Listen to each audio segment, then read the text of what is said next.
Poderoso, invencible, admirable, grande, fuerte, Dios, Rey de Reyes, asombroso.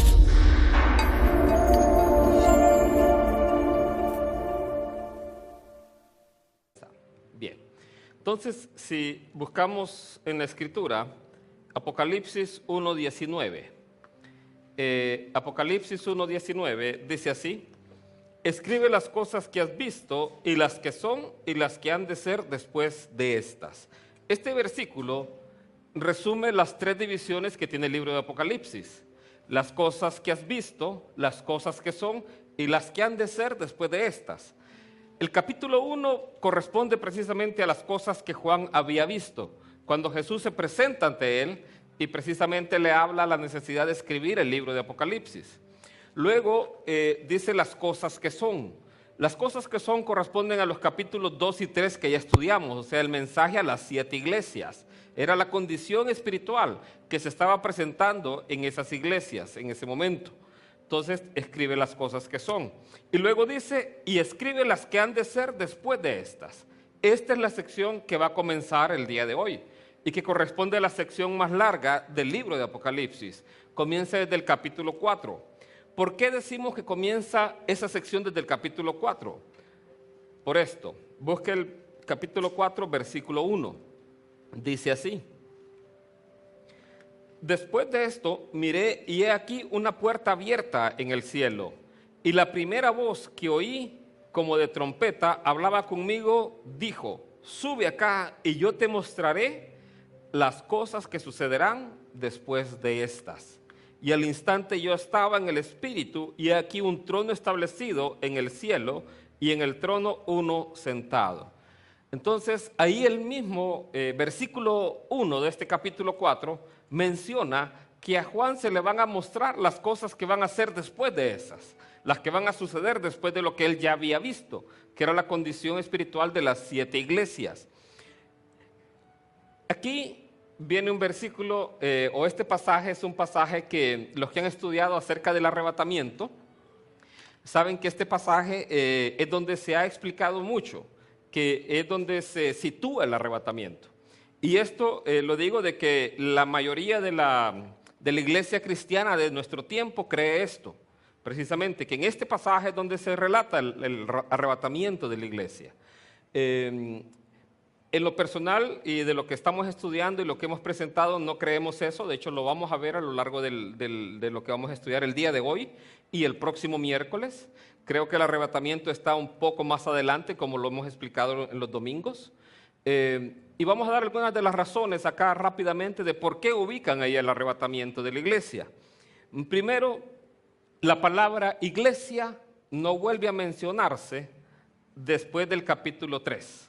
Sino que se vuelve a mencionar hasta el capítulo 19. Entonces, por esa razón, algunos dicen, como ya no se menciona la palabra iglesia, y ya no aparece la iglesia como tal, entonces ya es el arrebatamiento ocurrió aquí, precisamente. Esa es una de las razones. Otra razón es que precisamente acababa de hablarse de las iglesias. Entonces, y como dice que lo que va a hablar es lo que va a suceder después de esto, entonces se asume que pasó el tiempo de la iglesia y por eso se dice que aquí ocurre el arrebatamiento. Otra razón más, aquí Juan ve una puerta abierta en el cielo. A la iglesia de Filadelfia se le prometió que iba a haber una puerta. He puesto una puerta delante de ti. Y aquí a Juan una voz como de trompeta le dice, sube acá. Entonces lo que se dice es, Juan ahí representa a la iglesia. Pero vamos a ver, como les digo, que si ustedes leen ahí el pasaje, no aparenta que ahí ocurriera el arrebatamiento de la iglesia. De hecho, ustedes ven la escritura y no se ve explicada ahí. Hay otras razones más y las voy a explicar a medida que vayamos avanzando en el estudio. Bien. El libro de Apocalipsis se podría resumir en una parábola. En la parábola que está en el libro de Lucas. Si quiere, búsquelo, Lucas 19. Esa parábola de Lucas 19 resume bastante bien el contenido del libro de Apocalipsis. lo comprime muy bien, lo explica muy bien y vamos a estudiarlo. Lucas 19:11. De manera muy resumida, dice así. Oyendo ellos estas cosas, prosiguió Jesús y dijo una parábola. Por cuanto estaba cerca de Jerusalén y ellos pensaban que el reino de Dios se manifestaría inmediatamente. Vea cuál es la razón por la cual Jesús les va a decir esta parábola. Porque la gente creía que el reino de Dios se iba a manifestar inmediatamente. Entonces Jesús les va a contar una parábola acerca del reino de Dios. Dice así. Dijo pues, el versículo 12, dijo pues, un hombre noble se fue a un país lejano para recibir un reino y volver. Y llamando a 10 siervos suyos, les dio 10 minas y les dijo, negociad entre tanto que vengo. Entonces, aquí Jesús les dice que un hombre noble se fue a un país lejano a recibir un reino. ¿Quién es el hombre noble? Jesús. Jesús es ese hombre noble que se fue a un país lejano. ¿Cuál es ese país lejano? El cielo. ¿Y qué es lo que iba a hacer? Recibir un reino. Y después de recibir el reino, ¿qué iba a hacer? Iba a volver. Es hasta que Él recibe el reino que Él vuelve. No es antes. Eso es lo que está enseñando en esta parábola. Lo que Jesús quería explicarle a la gente es que el reino de Dios no iba a ser inmediatamente, sino que iba a esperar un tiempo antes de implantarse el reino de Dios aquí en la tierra.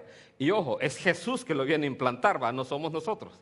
Es Jesús el que lo va a implantar. Hay muchos que enseñan hoy que hay que comprar terrenos, que hay que comprar todo, las propiedades y todo, porque vamos a implantar la iglesia al reino de Dios. No, es Jesús el que viene a implantar el reino de Dios. Entonces, ¿qué hace Jesús? Jesús llamó entonces, aquí dice este pasaje, que llamó a sus siervos y les dio minas. En este caso, las minas es riqueza. Les dio riqueza a ellos. ¿A cuánto les ha dado riqueza Jesús? Amén. Claro, nuestras riquezas son riquezas espirituales. Lo vimos cuando estudiamos la presencia de Dios. Lo mirábamos el domingo también que hablábamos pues acerca de la parábola. Que realmente Dios, la riqueza que nos da, dice que Él nos ha bendecido con toda bendición espiritual en los lugares celestes. Él ya tiene un lugar para nosotros allá en el cielo, una morada eterna para cada uno de nosotros. Entonces dice aquí, llamando a 10 siervos suyos, les dio 10 minas y les dijo, negociad entre tanto que vengo. Jesús, cuando ascendió al cielo, otra vez los discípulos le hacen una pregunta que está registrada en el libro de Hechos. La muestro aquí. Dice así, entonces los que se habían reunido le preguntaron diciendo, Señor, ¿restaurarás el reino a Israel en este tiempo? Esto está en Hechos 1:6. Los discípulos le preguntaban otra vez, tenían la misma inquietud. Jesús ya había resucitado, había vencido la muerte y lo que esperaban ellos era que estableciera el reino de Dios aquí en la tierra. Entonces eso querían los discípulos. Y los discípulos le preguntan eso y Jesús les dice, y les dijo, no os toca a vosotros saber los tiempos o las sazones que el Padre puso en su sola potestad. ¿En quién está la potestad de decidir estos tiempos? En el Padre. Pero recibiréis poder cuando haya venido sobre vosotros el Espíritu Santo. Y me seréis testigos en Jerusalén, en toda Judea, en Samaria y hasta lo último de la tierra. Vimos que a sus siervos se les dieron minas, se les dio riqueza y se les dieron instrucciones que negociaran con ellos.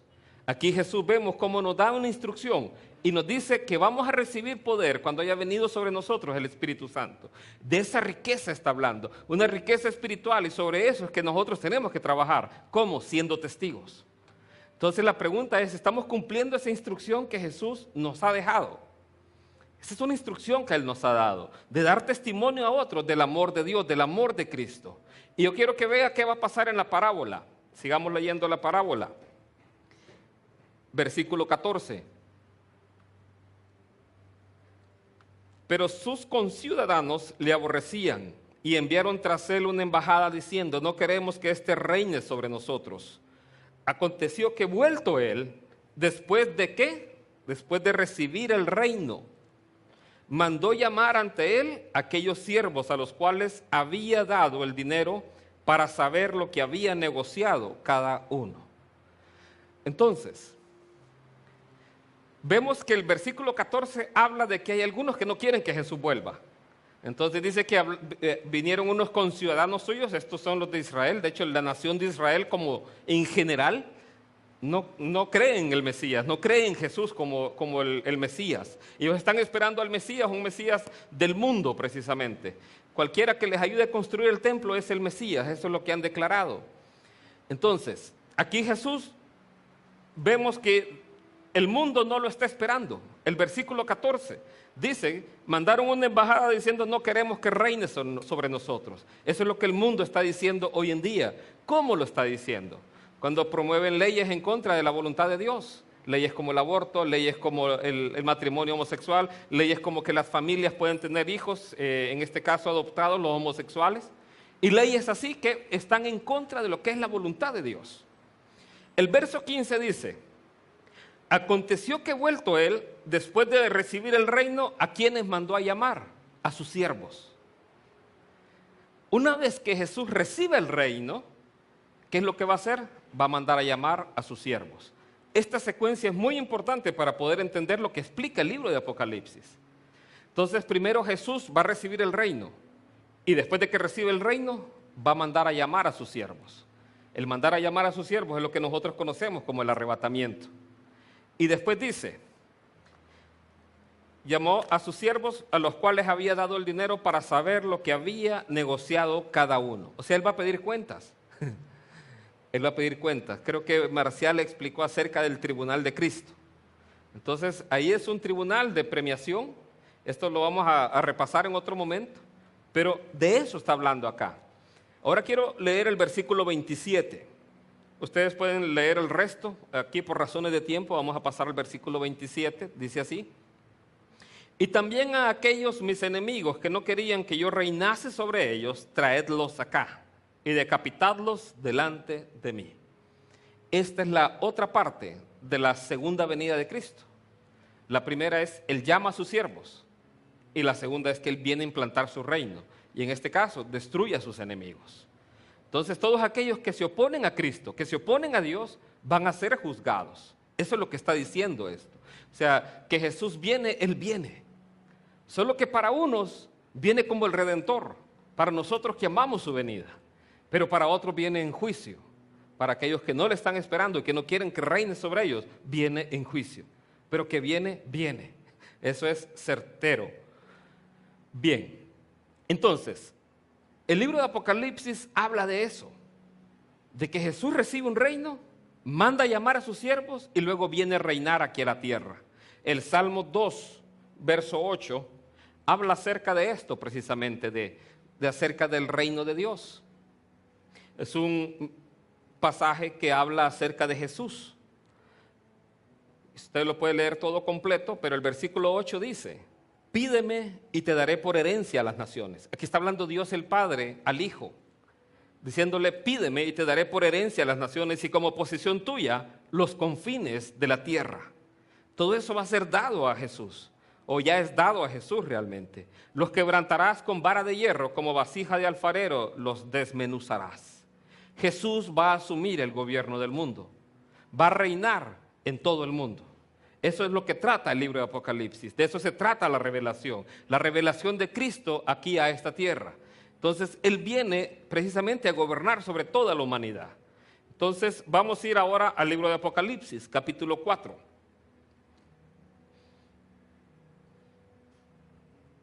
Para que veamos qué es lo que ocurre. Entonces, lo primero decíamos, Jesús fue a recibir un reino. Y después de recibir ese reino, Él va a venir y va a llamar a sus siervos. Y después Él viene a implantar su reino aquí en la tierra. Apocalipsis 4:3 dice así. Y el aspecto del que estaba sentado era semejante a piedra de jaspe y de cornalina. Y había alrededor del trono un arco iris semejante en aspecto a la esmeralda. Y alrededor del trono había 24 tronos. Y vi sentados en los tronos a 24 ancianos, vestidos de ropas blancas, con coronas de oro en sus cabezas. Bien, hay bastantes detalles ahí que eso no lo vamos a explicar, quizá en otro momento vamos a explicar acerca del arco iris, acerca de las piedras, todo eso lo vamos a explicar en otro momento. Pero, ¿quién es el que está sentado ahí en ese trono? ¿Quién es el que aparece ahí sentado en el trono? Es Dios el Padre. Ese que aparece ahí sentado es Dios el Padre. Y alrededor de él, dice, había 24 tronos. Y en esos 24 tronos había 24 ancianos. Y aquí empieza un punto de interpretación en donde ha habido mucha diferencia y mucha discusión al respecto. ¿Quiénes son los 24 ancianos? ¿Quiénes son? Pregúntese usted, ¿quiénes son los 24 ancianos? ¿Tenemos ancianos aquí entre nosotros? ¿Será alguno de ellos? No llamarle. Fue Wendy la que dijo.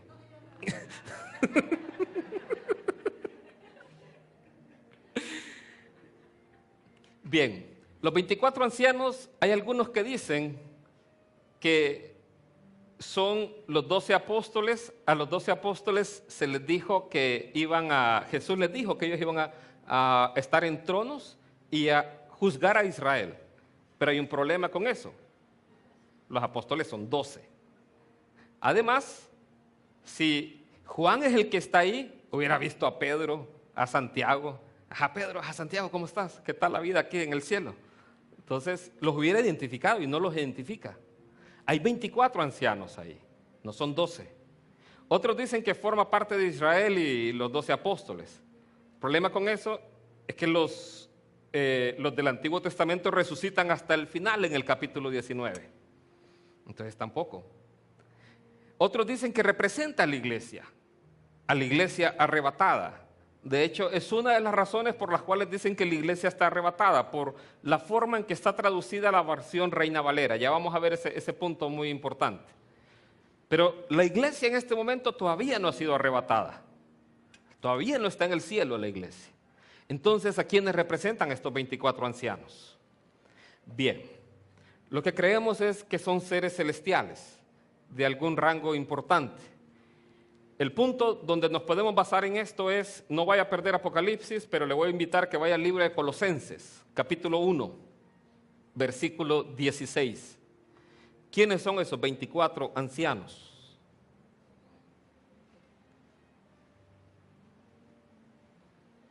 Dice así: porque en Él fueron creadas todas las cosas, las que hay en los cielos y las que hay en la tierra, visibles e invisibles, sean tronos, sean dominios, sean principados, sean potestades, todo fue creado por medio de Él y para Él.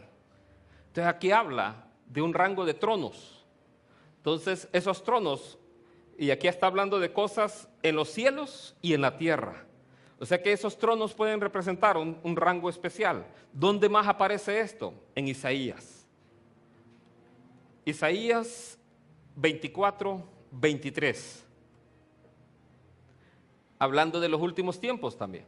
Lo voy a proyectar por temas de tiempo. Dice así: la luna se avergonzará y el sol se confundirá, cuando Jehová de los ejércitos reine en el monte de Sión y en Jerusalén, y delante de sus ancianos sea glorioso.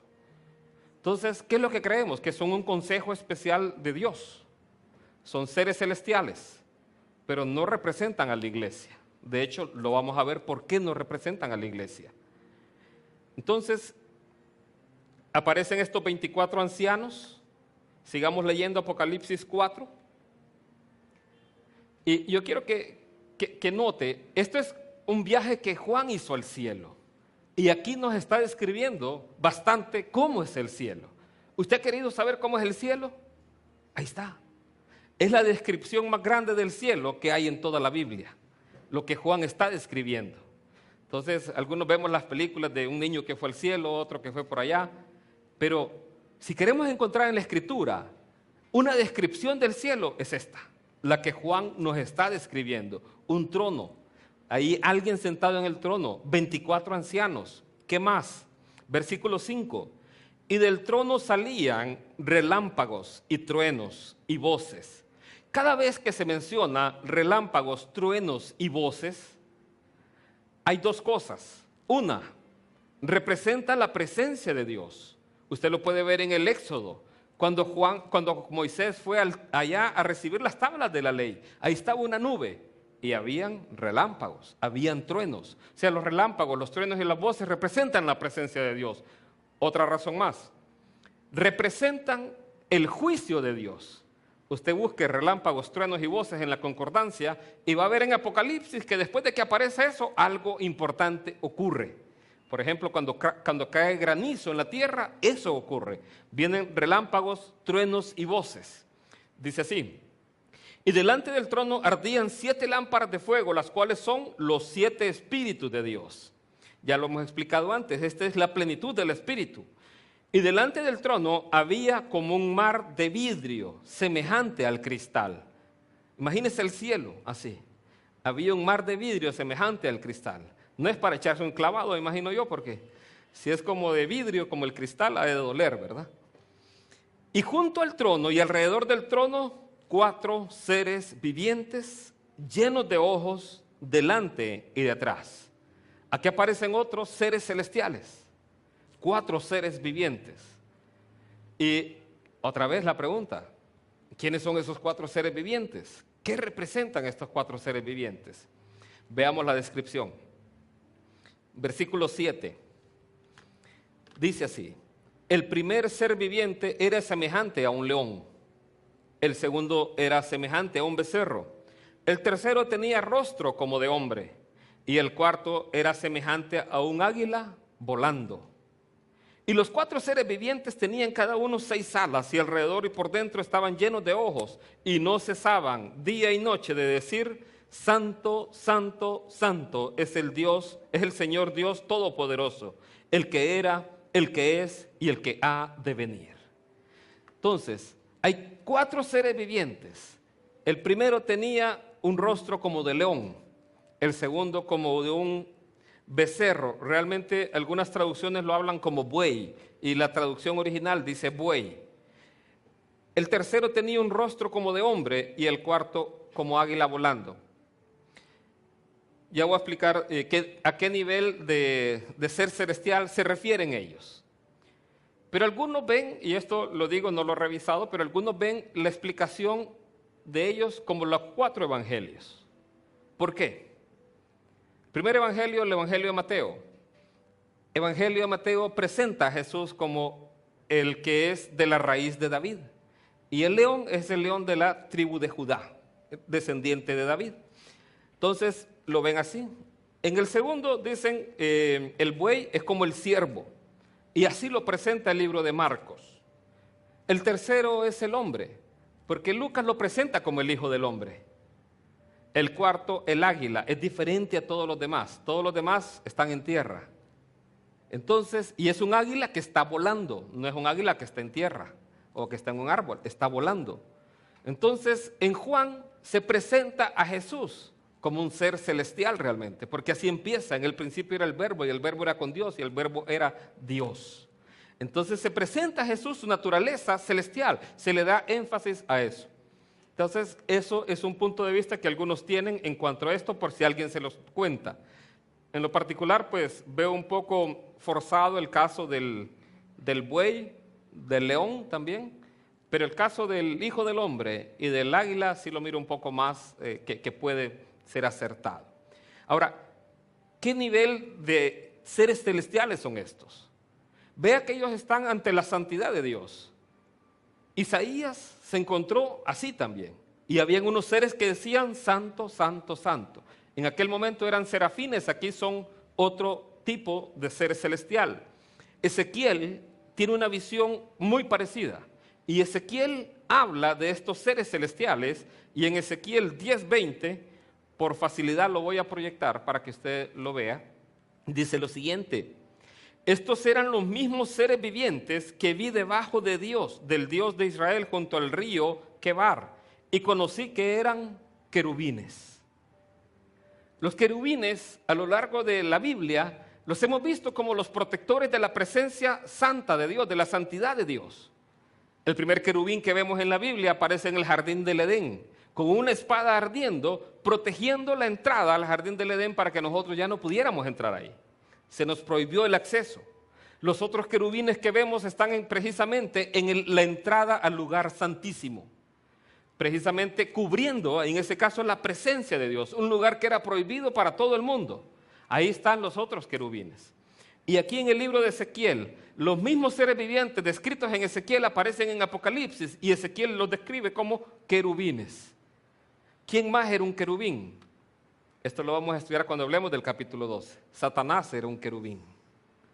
Dice querubín protector. ¿Era Satanás un querubín? Esto lo vamos a ver cuando hablemos de Satanás, cuando hablemos de la caída de Satanás, de los ángeles, de los demonios. Vamos a meternos ahí un poco profundo.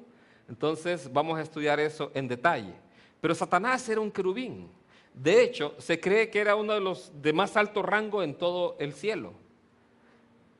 Y cayó. La pregunta es ¿por qué cayó? Bueno, vamos a ver eso en otro momento. Ahora sigamos en Apocalipsis 4. Veamos qué hacen estos 24 ancianos ahí en el cielo. Apocalipsis 4, 9. Y siempre que aquellos seres vivientes, los seres vivientes vimos que tenían un rostro de león, de buey, no son animales, son seres vivientes. Entonces solo para que también quedemos claros, son querubines. Apocalipsis 4:9 dice, y siempre que aquellos seres vivientes dan gloria y honra y acción de gracias al que está sentado en el trono, al que vive por los siglos de los siglos, los 24 ancianos se postran delante del que está en el trono y adoran al que vive por los siglos de los siglos, y echa su corona delante del trono diciendo, Señor, digno eres de recibir la gloria y la honra y el poder, porque tú creaste todas las cosas y por tu voluntad existen y fueron creadas. Entonces, estos 24 ancianos están rindiendo honor, gloria, honra, ¿a quién? Al Dios creador, en este caso Dios el Padre. Ellos están adorándole de día y de noche. Y cada vez que aquellos querubines dicen santo, santo, santo, los 24 ancianos se postran y están adorando a Dios permanentemente en el cielo. Eso es lo que está enseñando este pasaje. Ahora, ¿quién hace falta aquí? ¿A quién no encuentran ustedes ahí en esta lectura? A Jesús. ¿Y dónde está Jesús? ¿A dónde está Jesús? Apocalipsis 5:1. Apocalipsis 5:1. Dice así. Y vi en la mano derecha del que estaba sentado en el trono. ¿De quién está hablando ahí? Del Padre. Vi en la mano derecha del Padre un libro. Aquí libro es pergamino. No es un libro como los que estamos viendo, sino que es un pergamino. Un pergamino por dentro y por fuera, escrito por dentro y por fuera, sellado con 7 sellos. En la antigüedad, habían varios documentos que se sellaban. En Jeremías 32, se lo dejo de tarea para que lo lea, ahí aparece un ejemplo de un documento que es sellado y guardado. Es un documento de propiedad. En este caso, Jeremías compra una propiedad y la propiedad es sellada y es guardada. Entonces, en el caso de Israel, y también aún en el Imperio Romano se utilizaban documentos que se sellaban. Los documentos romanos llevaban 7 sellos. Pero aquí estamos viendo que más obedece a la descripción del libro de Jeremías capítulo 32, donde un documento de propiedad es sellado. Entonces aquí Dios el Padre tiene un documento de esos en su mano.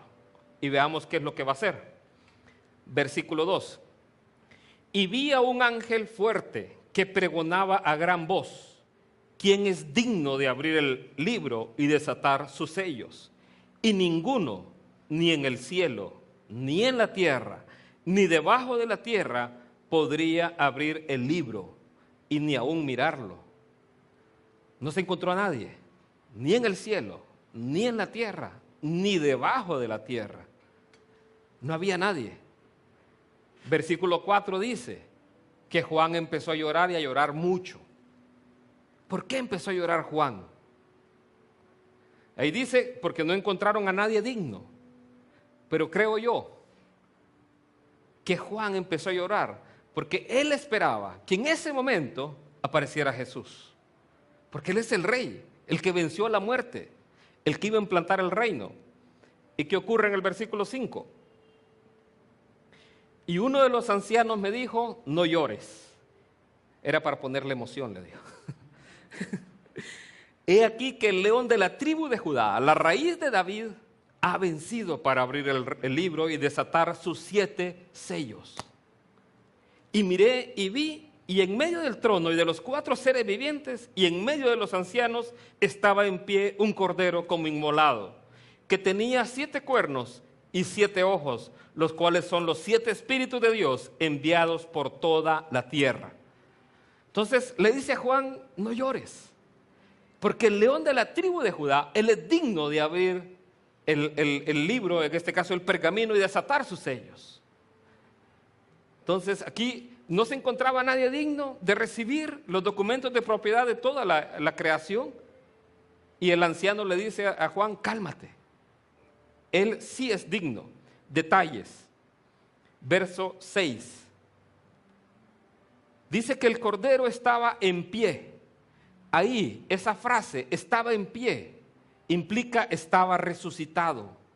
Él estaba resucitado. ¿Por qué? Porque dice que lo vio como inmolado, o sea, sacrificado. El cordero está como sacrificado, como inmolado, pero está de pie.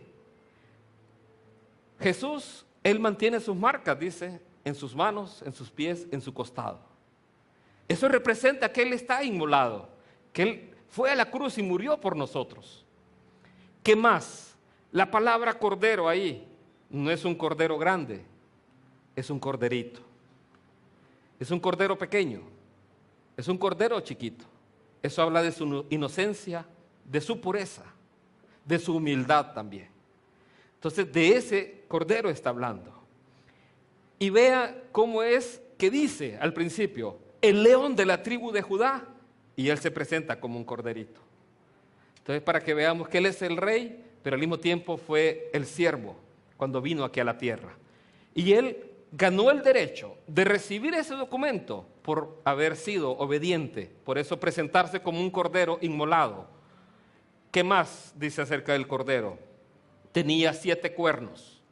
¿Qué significa el número 7? Plenitud. ¿Y los cuernos qué significan? Dominio. O sea que él tiene pleno dominio. Cuando ustedes vean cuernos ahí en la Biblia, cuando está el rey de Grecia, que tenía un cuerno y fue separado, perdón, sí, correcto, el rey de Persia que tenía 2 cuernos y el cuerno que venía de Grecia, y viene y derrota al otro. Los cuernos hablan de dominio. Entonces aquí 7 cuernos habla de que él tiene dominio pleno. Tiene 7 ojos también. ¿Qué habla? Habla de que él es todo omnisciente. Él todo lo ve. Y dice que también son los cuales son, dice, los 7 espíritus de Dios enviados a toda la tierra. Entonces él es completamente omnisciente. Él lo ve todo, lo conoce todo. De eso habla precisamente, en este caso, este pasaje acerca de Jesús. ¿Qué sigue diciendo el pasaje? Verso 7. Y vino y tomó el libro de la mano derecha del que estaba sentado en el trono. Este es el momento más grandioso que toda la creación y nosotros esperamos. Cuando Él toma por derecho el pergamino, en este caso los documentos de propiedad que Dios le da a él. ¿Se acuerda que era el hombre noble que iba a recibir un reino? Aquí es el momento precisamente en donde él ya viene para tomar ese reino. Y dice: y cuando hubo tomado el libro, los 4 seres vivientes y los 24 ancianos se postraron delante del Cordero. Todos tenían arpas y copas de oro llenas de incienso, que son las oraciones de los santos. ¿Qué hacen los 24 ancianos? Antes habían adorado a Dios el Padre. Ahora, la misma adoración que daban a Dios el Padre la están dando al Hijo. Por eso esto, en este caso, hace énfasis en la deidad de Jesucristo, como el Rey de Reyes, Señor de Señores. Todo fue creado por Él y para Él. Sean dominios, sean tronos, sean potestades. Todo fue creado por Él y para Él. Ahora, un detalle. Dice: todos tenían arpas y copas de oro llenas de incienso.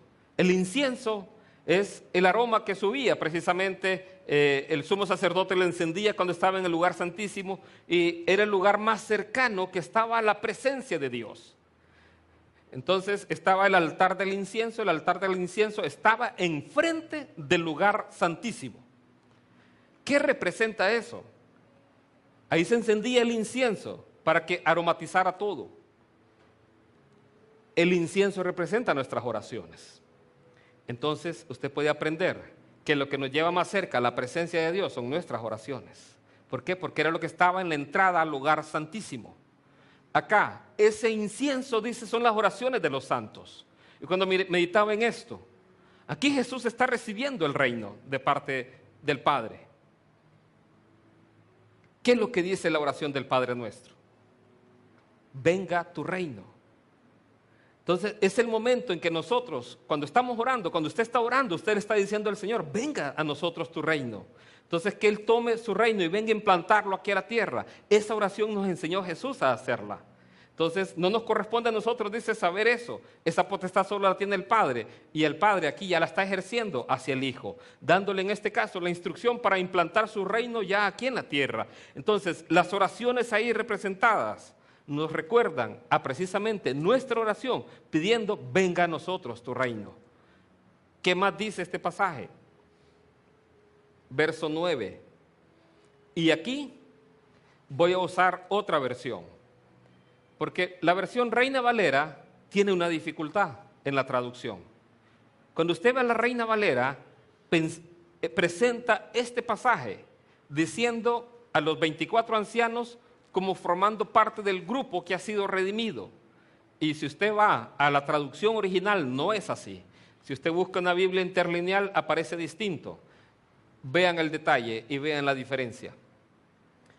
Y entonaban este nuevo cántico: digno eres de recibir el rollo escrito y de romper sus sellos, porque fuiste sacrificado y con tu sangre compraste para Dios gente de toda raza, lengua, pueblo y nación, y de ellos hiciste un reino, los hiciste sacerdotes al servicio de nuestro Dios y reinarán sobre la tierra. ¿Ve la diferencia? En la Reina Valera dice, con tu sangre nos compraste. En el verso 10 dice, nos hiciste. Y también dice, y reinaremos sobre la tierra. Pero la versión original, en una Biblia interlineal usted la puede encontrar, habla así como está la nueva versión internacional. De tal forma que los 24 ancianos no forman parte precisamente de la iglesia. Y creo que esa traducción es la que ha confundido a algunos a creer que los 24 ancianos representan a la iglesia de Cristo. Pero no la representan, porque son seres celestiales. Porque además de los 24 ancianos, los 4 seres vivientes están repitiendo esta oración. Y los 4 seres vivientes no pudieron haber sido comprados por Dios. ¿Qué detalles vemos acá? Bien, el cántico dice, digno eres de recibir el rollo escrito y de romper sus sellos. ¿Por qué Él es digno? Porque fuiste sacrificado y con tu sangre compraste para Dios. Él compró el derecho de propiedad de la tierra. Él compró y recuperó la tierra precisamente con su sangre. Y a nosotros también. Él nos vino y compró un reino, dice el versículo 10. De ellos hiciste un reino. Los hiciste sacerdotes al servicio de nuestro Dios y reinarán sobre la tierra. Este es el reino que el hombre noble fue a recibir. Él lo compró con su sangre y lo va a recibir de su Padre. Entonces, ¿qué ocurre? ¿Qué sigue pasando acá? Verso 11. Versículo 11. Dice así: y miré y oí la voz de muchos ángeles alrededor del trono y de los seres vivientes y de los ancianos, y su número era millones de millones, que decían a gran voz: el Cordero que fue inmolado es digno de tomar el poder, las riquezas, la sabiduría, la fortaleza, la honra, la gloria y la alabanza.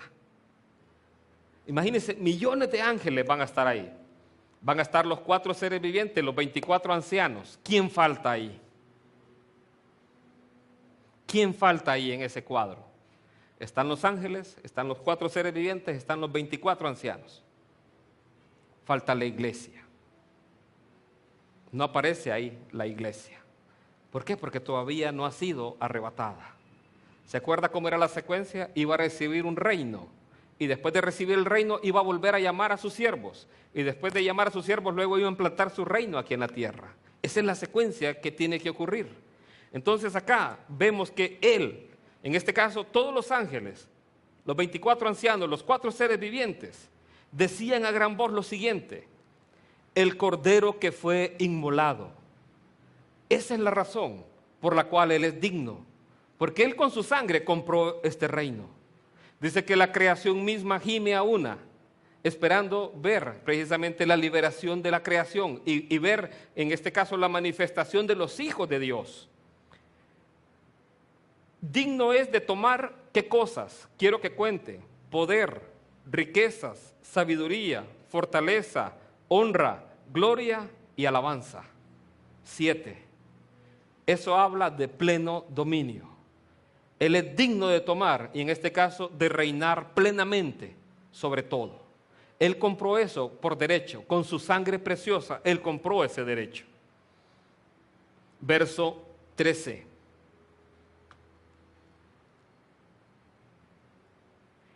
Y a todo lo creado que está en el cielo y sobre la tierra y debajo de la tierra y en el mar, y a todas las cosas que en ellos hay, oí decir: al que está sentado en el trono y al Cordero, sea la alabanza, la honra, la gloria y el poder por los siglos de los siglos. Los 4 seres vivientes decían: amén. Y los 24 ancianos se postraron sobre sus rostros y adoraron al que vive por los siglos de los siglos.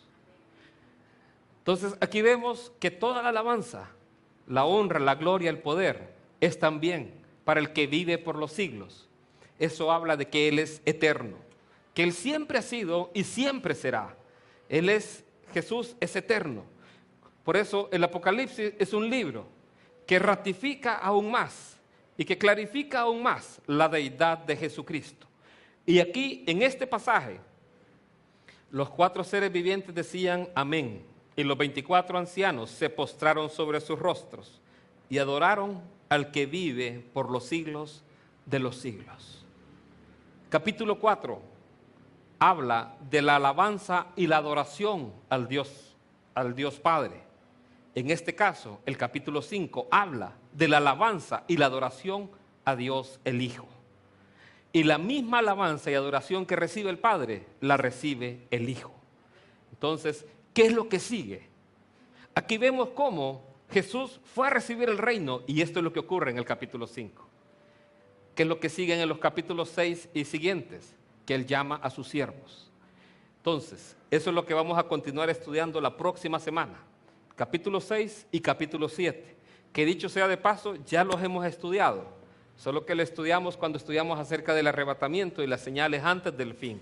Aquí lo vamos a ver un poco más a alto nivel, no lo vamos a ver tan detallado como lo estudiamos en los domingos, porque si no nos va a llevar otros 4 domingos estudiarlo. Entonces vamos a ver capítulo 6 y capítulo 7 la próxima semana. ¿Alguien tiene alguna pregunta?